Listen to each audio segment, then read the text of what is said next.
Bonjour à tous, bonjour à toutes.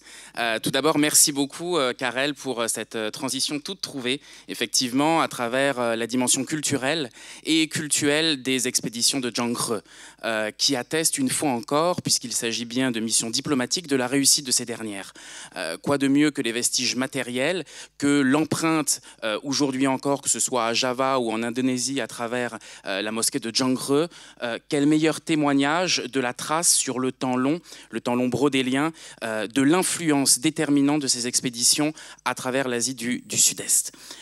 Je tiens donc en premier lieu, en ouverture de cette présentation, à remercier les organisateurs pour leur invitation à prendre la parole au sein de cette première table ronde. Entre panorama historique et réflexion collégiale, pensée sur le paradigme du temps long, interrogeant en diachronie et dans les inflexions de l'histoire l'initiative des nouvelles routes maritimes de la soie. Je remercie ainsi l'Institut Schiller ainsi que la Silk Road Business School.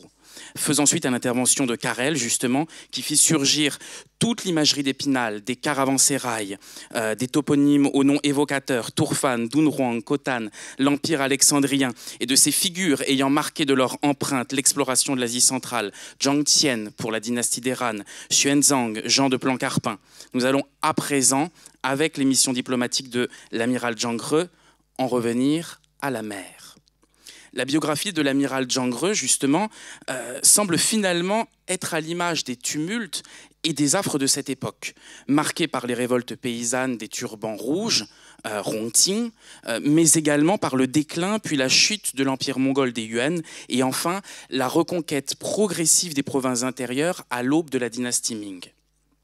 Rien ne prédisposait ainsi Ma Sanbao, le prénom d'enfance de Zhang He, jeune adolescent, issu de la minorité musulmane des Hui, petit-fils du gouverneur du Yunnan, c'est-à-dire de l'élite politique mongole, déliquescente et déposée à partir de 1380, à devenir une figure majeure de la nouvelle dynastie naissante. Rien ne le destinait à être nommé à des postes militaires importants à Pékin, ni à devenir l'amiral en charge des explorations de l'ère Yongle, du nom du second empereur justement de la dynastie Ming. Émasculé à l'âge de 13 ans, envoyé comme eunuque pour servir à l'armée, Zhang He parvint à faire montre de ses talents militaires en gagnant notamment la confiance de l'empereur à la bataille de Jiangsuba au crépuscule du XIVe siècle, ou pour demeurer un peu plus précis, 1399. On voit qu'on est déjà presque à l'orée et au début du XVe siècle. L'importance des eunuques comme puissance parallèle à la cour est un fait amplement détaillé au sein de l'historiographie, suscitant la défiance des élites lettrées confucéennes, qui les considèrent avant tout comme des concurrents. Ces derniers occupent des fonctions décisionnaires essentielles, quoique fluctuantes durant cette dynastie chinoise. On pourrait notamment citer, sans s'apesantir de manière trop exhaustive sur cette dimension, sur les fonctions de police. Eu égard à cet accès privilégié à l'empereur, il est aisé de comprendre l'évolution de Zhang He, ministre de la navigation maritime, élevé au rang d'amiral pour prendre la tête d'une armada plus importante que l'ensemble des bâtiments alors en circulation sur les mers du reste du globe.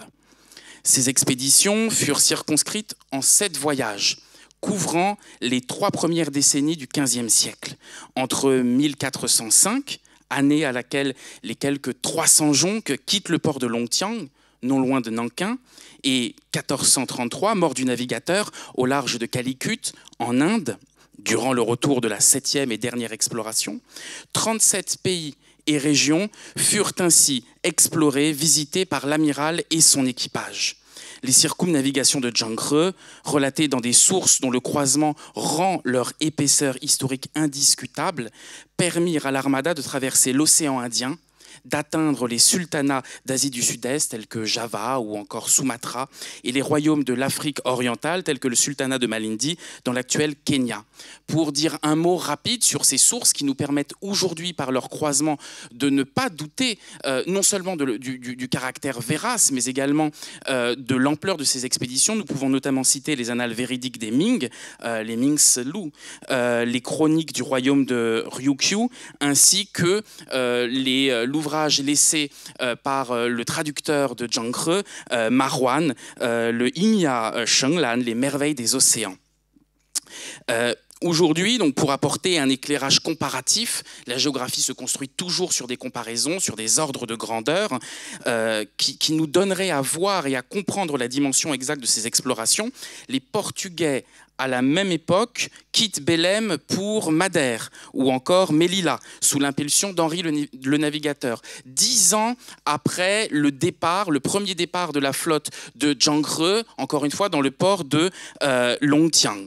De la même manière, il faudra attendre près de 92 ans pour que Vasco de Gama rejoigne à son tour la côte occidentale de l'Inde, point de mouillage pour la flotte de Zhangre dès 1406.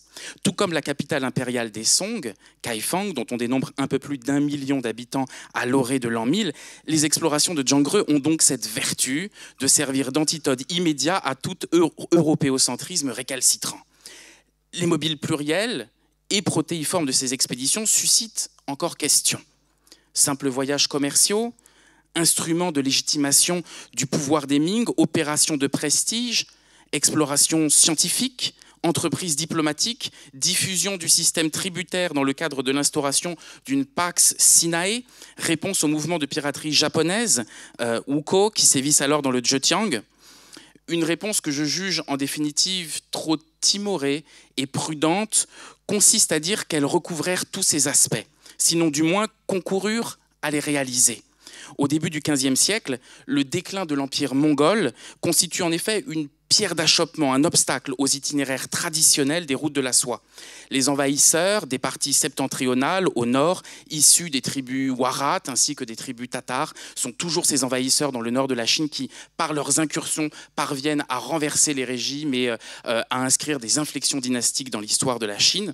Eh bien, ces tribus laissent planer en permanence la menace d'incursion en Mongolie ou dans le Rebei. On peut penser par exemple à l'incident de la forteresse de Tumu en 1449, où l'empereur chinois avait été capturé et rendu contre rançon. Le règne de l'empereur Yongle, faisant suite à l'ère Rongwu, s'ouvre sur la nécessité de faire oublier un récent conflit dynastique, l'assassinat d'un neveu. Et donc il était extrêmement important que ces expéditions confèrent à son règne cette aura de prestige qui sied aux détenteurs du mandat du ciel, pour reprendre la vision canonique qui matine traditionnellement la représentation du pouvoir impérial en Chine. Par la route maritime, les bateaux trésors, ces bateaux immenses qui contenaient les soieries ainsi que les poteries chinoises et qui allaient ensuite ramener des produits de luxe jusqu'à la cour de l'empereur. Ces bateaux chinois permettaient d'alimenter en objets de luxe, en curiosités exotiques, en plus de nouer partenariats et relations pérennes dans le temps avec les royaumes voisins. Ainsi, ces expéditions répondaient in fine à un tropisme, un foisonnement diplomatique, caractéristique du début de l'âge des Ming. Aussi, afin de respecter les contingences propres à cette présentation et ne pas trop empiéter sur la table ronde, je poserai essentiellement 3 questions qui pourront venir avec profit nourrir la discussion. Parler des missions diplomatiques de Zhangre sous-tend en réalité 3 postulats, 3 impensés potentiels, à l'aune de la portée sémantique donnée à chaque notion. S'il y a bien mission, qui a missionné Zhangre et à quelle fin? Quelles techniques ont rendu envisageable de telles missions? Et qu'est-ce qui, d'un point de vue politique et historique, a permis de retenir ces explorations en regard d'autres entreprises chinoises du même type, potentiellement concurrentes et se déroulant à la même époque?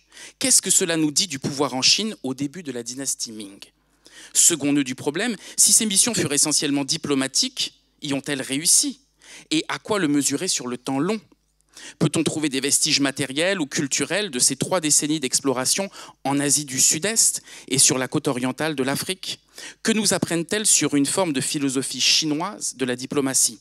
Enfin, ne faut-il pas également nous demander si l'histoire de Zhangre n'est pas toujours une invitation à faire l'histoire de Zhangre, d'un point de vue historiographique, et à analyser pourquoi, après une période d'oubli, une traversée du désert de plusieurs siècles, ce personnage réapparaît, non seulement comme figure historique majeure et concurrente des Vasco de Gama, Vasco de Balboa, Alfonso de Albuquerque et autres Christophe Colomb, mais également et surtout dans l'imaginaire collectif comme le creuset même de la diplomatie maritime chinoise. Que peut-on en apprendre sur l'approche actuelle de la Chine dans le sillage des nouvelles routes de la soie? Une première remarque rapide. Le Japon, l'île de Java, l'Indochine, le Moyen-Orient font l'objet de missions diplomatiques récurrentes, d'envois d'émissaires dès le premier empereur de la dynastie Ming.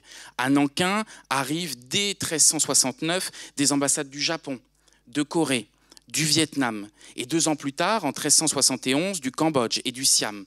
Le roi de Bornéo, dont une stèle a été retrouvée à Nankin, y est même inhumé, après y avoir passé plusieurs années. Cela traduit donc la vitalité, la fécondité de ces échanges diplomatiques entre d'une part les royaumes d'Asie du Sud-Est et d'autre part la Chine, avant même le lancement des expéditions de Zhang He. Le volontarisme impérial n'est pas simplement circonscrit, limité, borné autour de cette figure et autour des expéditions de Zhang He. Par exemple, le moine Zhongle fut ainsi envoyé dans les régions occidentales de l'Asie centrale, tout comme après lui, un autre personnage célèbre de la Chine, Chen Cheng, qui, entre 1413 et 1420, effectue à 3 reprises des voyages vers l'Asie centrale. Il se rendit notamment en Trosangxian et laissa un récit de voyage sur les différentes étapes dans le pays de Sérinde. Ça correspond aujourd'hui à l'actuel Xinjiang, c'est-à-dire donc la région autonome ouïghour. Un autre eunuque, on pourrait se poser la question justement de savoir qu'est-ce qui précisément a retenu l'attention chez Zhang He dans cette figure, chez cet eunuque. Un autre eunuque, Roxian, va lui aussi se rendre tour à tour au Tibet, en Inde, au Népal, au Bengale, par la mer, puis à nouveau au Tibet, entre 1404 et 1427. La chronologie ici nous interroge. Les voyages de Zhang He entre 1405 et 1433, ici Roxian, à quelques années d'écart, finalement on est à peu près sur les mêmes bornes chronologiques. Pourquoi, encore une fois, cette prédominance de la figure de Zhang He sur d'autres potentialités concurrentes? Ici, nous allons commencer à apporter certains éléments de réponse. Les expéditions de Zhang He témoigne de la maîtrise de la navigation à longue distance près d'un siècle avant les Espagnols et les Portugais. Souvent, la dimension extraordinaire donnée à ces 7 expéditions, dans une perspective parfois presque hagiographique, tend à éclipser la grande majorité, la grande continuité, excusez-moi, dont elles sont le fruit. En effet, ces expéditions n'apparaissent pas ex nihilo. On a tendance à présenter la Chine comme une puissance souvent coupée de la mer, une puissance qui, durant cette étape de Zhang He, aurait sur une étape très momentanée, très figée dans le temps, lancé des expéditions. En réalité, l'analyse historiographique nous montre que c'est faux. Il y a une grande continuité de plusieurs siècles qui amène à la réalisation des expéditions de Zhang He, que l'on pourrait qualifier à ce moment-là comme un âge d'or, certes éphémère, de la navigation. Dès les Song, on a des innovations, celle de la Grande Jonque, excusez-moi, d'abord à but commercial, donc sous les Song, et ensuite avec les Yuan. Les Yuan, ce sont donc ces Mongols qui vont prendre le pouvoir en Chine avant d'être renversés par les Ming. Et avec les Mongols, cette jonque est utilisée avec une finalité militaire lors de l'invasion de Java. C'est aussi sur le cours du Yangtze que seront construits les bâtiments militaires de l'époque des Yuan. On a donc des phénomènes de continuité, puisque c'est précisément sur le bas-cours du Yangtze que sera établi, que seront dans un premier temps plantés les 50 millions d'arbres qui serviront à alimenter la flotte de Zhang He et desquels partiront précisément ces quelques 300 jonques. Donc on a un élément de continuité très profond, à la fois depuis les Song, avec une évolution vers des bâtiments militaires sous les Yuan, et également donc des mêmes zones de production et des mêmes zones de départ à partir des Ming. Ensuite, donc les expéditions de Zhang He ont retenu peut-être l'attention des chroniqueurs parce que précisément elles avaient une origine impériale. C'est-à-dire que lorsque l'on analyse un petit peu les choses, on se rend compte, encore une fois, que sous les Song, les jonques étaient utilisés avec une finalité commerciale. Sous les Yuan, on est dans le cadre d'une dynastie étrangère et il faut donc attendre l'empereur Yongle pour qu'une volonté impériale impulse le dynamisme à cette entreprise. Donc d'un point de vue technique, ces explorations portaient le témoignage d'une avance chinoise remarquable, recours au compas, à la boussole, très bien évoqué par Karel, dont la première mention se trouve dans le Pingshu Ketan de Zhou des Song, ainsi que le compartimentage étanche de la coque des jonques, inscrit au patrimoine culturel immatériel de l'humanité par l'UNESCO en 2010. Ces expéditions, par leur dimension, encore une fois donc 50 millions d'arbres plantés dans la région de Nankin, africains, leur ampleur, des distances similaires à celles parcourues par Christophe Colomb entre l'Europe et les Caraïbes 72 ans plus tard, la volonté impériale qui les caractérise, tendent peut-être à éclipser les autres expéditions concurrentes. Aujourd'hui encore, il existe sur ces expéditions toute une série de spéculations, la taille des navires, le gouvernail retrouvé à Quanzhou. Les expéditions de Zhang-He ont alimenté au XVIe siècle des romans en partie surnaturels dans lesquels le héros finalement poursuit son voyage jusque dans les enfers. On voit donc que ça a durablement nourri, fécondé, irrigué l'imaginaire chinois. Et donc finalement, que dire de la portée culturelle à présent? Est-ce que ces expéditions ont réussi? Outre le règlement épisodique de quelques conflits locaux, dans le cadre de la dispersion d'une première diaspora en Asie du Sud-Est, à Sumatra mais aussi à Malacca, ces entreprises diplomatiques devaient être analysées sur le temps long, à l'aune des vestiges matériels que l'on peut retrouver, des stèles qui vont attester par exemple à Calicut, dans le Cochin et à Ceylan, des alliances qui ont effectivement été conclues entre l'empire des Ming et les royaumes voisins. Par ailleurs, pour reprendre et poursuivre ce qu'avait dit très justement Karel, nous avons aussi la trace de tout un culte, de tout un système cultuel qui est construit autour de la figure de Zhang-He. C'est-à-dire que le phénomène diasporique chinois que l'on retrouve en Asie du Sud-Est, qui est construit avec des logiques dialectales, des logiques familiales, des logiques professionnelles, se construit autour aussi du culte d'un ancêtre commun, fut-il mythifié, fut-il apporté à géographique. Et donc le culte de Zhang-He intervient à la fois en Indonésie, mais à la fois à Java, comme un liant, comme un fédérateur de ce que c'est que cette identité chinoise, de ce que les personnes qui participent à ce phénomène diasporique définissent comme identité chinoise. Et pour conclure très rapidement, durant le temps qu'il nous reste, je vais rapidement aborder une dernière dimension qui, selon moi, est sans doute la plus intéressante. Je me proposais en introduction de questionner l'idée de faire l'histoire de l'histoire des expéditions de Zhang-He, c'est-à-dire d'aller questionner l'historiographie. Qu'est-ce que j'entendais en réalité démontrer derrière cette proposition? Il s'agissait pour moi d'expliquer que la réapparition de la figure de Zhang-He, à la fois dans le débat politique, à la fois comme instrument et outil de référence culturelle dans les rencontres entre les chefs d'État, par exemple à la cérémonie d'ouverture des Jeux Olympiques, à travers, il y a eu donc tout un spectacle chorégraphié retraçant les pérégrinations de Zhang-He. Pourquoi cette figure, à partir de Zhou Enlai, par exemple, dans les années 60, et plus exactement en 1963, lors d'un discours à l'OUA, pourquoi cette figure de Zhang-He réapparaît? Qu'est-ce que cela veut dire? Alors il y a plusieurs explications et je m'arrêterai là-dessus. La première explication, il faut la chercher, je pense, dans les 2 premières décennies du XXe siècle. À ce moment-là, on a donc un écrivain et un critique littéraire, Chen Duxiu, qui est notamment l'auteur d'une revue qui s'appelle La Jeunesse. Il fait partie de cette intelligentsia qui va voyager et qui va rapporter de l'étranger donc un certain nombre d'idées. Et grand lecteur de Hegel, il se lamente qu'en Chine, il n'existe pas d'épopée. Il explique que le genre épique n'existe pas. Et à ce moment-là, alors, je précise immédiatement que lorsque l'on veut avoir une lecture critique de la Chine, c'est très facile, il suffit de lire Hegel et d'aller dans le sens opposé. Mais toujours est-il que Chen Duxiu, qui était donc un grand lecteur d'Hegel, se dit « c'est assez désastreux, nous n'avons pas d'épopée ». Et ce qu'ils ont fait, c'est qu'ils ont réhabilité, ils ont été chercher dans leur figure du passé, en l'occurrence un grand poète chinois qui s'appelle Xu Yuan, l'auteur du Li Sao, pour en faire une espèce de figure à l'image d'Homère. Qu'est-ce que j'entendais en réalité sous-entendre à travers ça? J'entendais que la réhabilitation de Zhang-He consistait précisément en termes de revendication d'une figure nationale, de construire une sorte de parallèle, de vis-à-vis, de pendant à tous les explorateurs européens.